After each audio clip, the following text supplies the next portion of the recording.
கர்த்தர் அதிசயங்களை செய்கிறார். ஊழியங்கள் வழங்கும் ஜீவ வார்த்தை.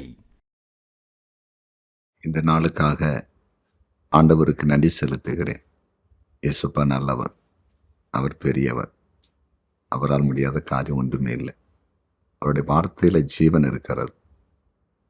மனுஷன் அப்பத்தினால் மாத்திரமல்ல, அவருடைய வாயிலிருந்து புறப்படுகிற ஒவ்வொரு வார்த்தையினாலும் பிழைப்பான். அவருடைய வார்த்தை ஜீவன் உள்ளது, ஜீவ வார்த்தை. இன்றைக்கு பிறந்த நாளை காண்கிற அனைவரையும் இயேசுவின் நாமத்தில் வாழ்த்துகிறேன்.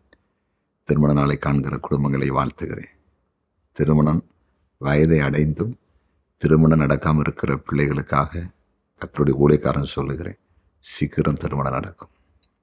திருமணம் முடிந்து பல வருடங்களாக குழந்தை இல்லாமல் இருக்கிறீங்களா? குழந்தை பக்கத்தை ஏசப்பா தருவார், கவலைப்படாதீங்க.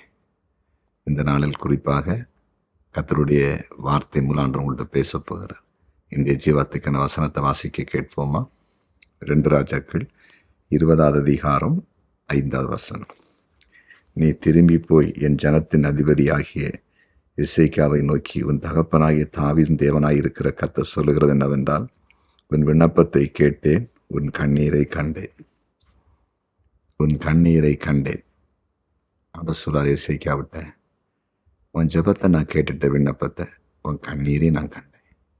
இந்த ஜீவாத்தின் தலைப்பு, கண்ணீரை காண்பார். கண்ணீரை காண்பார். எவ்வளோ பெரிய ஆண்டவர். நம்ம அழுது கண்ணீர் வடிக்கிறேன்ல, அதை அவர் பார்க்குறார்.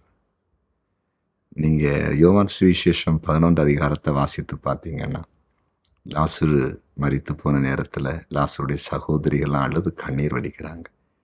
இயேசுப்பா அங்கே போகிறாரு. அவங்க அழுகையை கண்டோன்னே, கண்ணீரை கண்டோன்னே, பைபிளில் வாசித்து பாருங்க, இயேசுப்பா கண்ணீர் விட்டார், அழுது கண்ணீர் விடுகிறார். எவ்வளோ பெரிய ஆண்டவர். நம்முடைய கண்ணீரை கண்டு அவருக்கே கண்ணீர் வருதுன்னா நம்ம கண்ணீரை அவர் பார்க்குறாரா இல்லையா?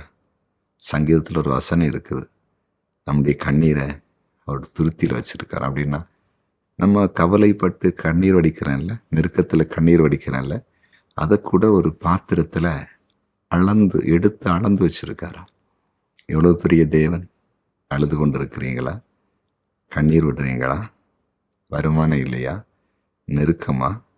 எதிர்ப்பா? நிந்தனையா? வேலை இழந்துட்டீங்களா? தொழில் இழந்துட்டீங்களா? குளித்து இழந்துட்டீங்களா? குடும்பத்தில் கைவிட்டுட்டாங்களா? புருஷன் கைவிட்டுட்டாரா? மனைவி கைவிட்டுட்டாங்களா? பிள்ளைங்க கைவிட்டுட்டாங்களா? கவலையே படாதீங்க. உங்கள் கண்ணீர் ஆண்டவர் காங்க. உங்கள் கண்ணீர் ஆண்டவர் துடைப்பார், நிச்சயமாய் துடைப்பார். நீங்கள் அற்புதத்தை பார்க்க போகிறீங்க. இது நீங்கள் கண்ணீர் விட போகிறதில்ல. ஆண்டவர் அதிசயம் செய்ய போகிறார். இயேசுப்பா அற்புதத்தின் தேவன், அதிசயத்தின் தேவன். இன்றைக்கு கர்த்தர் உங்களோட பேசுகிறார். எதற்காக அழுது கண்ணீர் விட்டு கொண்டிருக்கீங்களோ அந்த பிரச்சனை முடிந்து விட்டது. அற்புதத்தை பார்க்க போகிறீங்க. சாட்சியாக கர்த்தர் வைக்க போகிறார். விசுவாசிப்பீங்களா? ஜெபம் பண்ணுவோமா? ஜெபிக்கலாம்.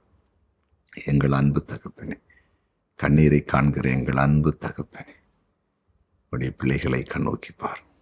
நீங்கள் பேசிட்டீங்க வார்த்தை மூலம். இனி உங்கள் கண்ணீர் விடக்கூடாது, அழுது கண்ணீர் விடக்கூடாது. எல்லாவற்றிலும் அற்புதத்தை செய்திருங்க. இன்றைக்கே செய்யுங்க, இன்றைக்கே செய்திருங்க. அப்படியே செய்கிறீங்க தகப்பனே. விசேஷமாய் எதிர்காலத்துக்கான அத்தனை நன்மைகளையும் உடைய பிள்ளைகளுக்கு கொடுப்பீராக.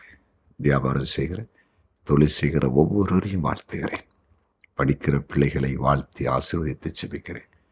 குறிப்பாக அரசு பணி செய்கிறவங்கள, தனியார் நிறுவனங்களை பணி செய்கிறவங்கள, கூலி வேலை செய்கிறவங்கள எல்லாரையும் வாழ்த்தி ஆசீர்வதிக்கிறேன். ஆசீர்வாதமாக இருக்கணும். கர்த்தருக்காக யாரெல்லாம் ஊழியம் முழு நேரமாக பகுநேரமாக செய்கிறாங்களோ அவங்கள ஆசீர்வதிச்சிருங்க.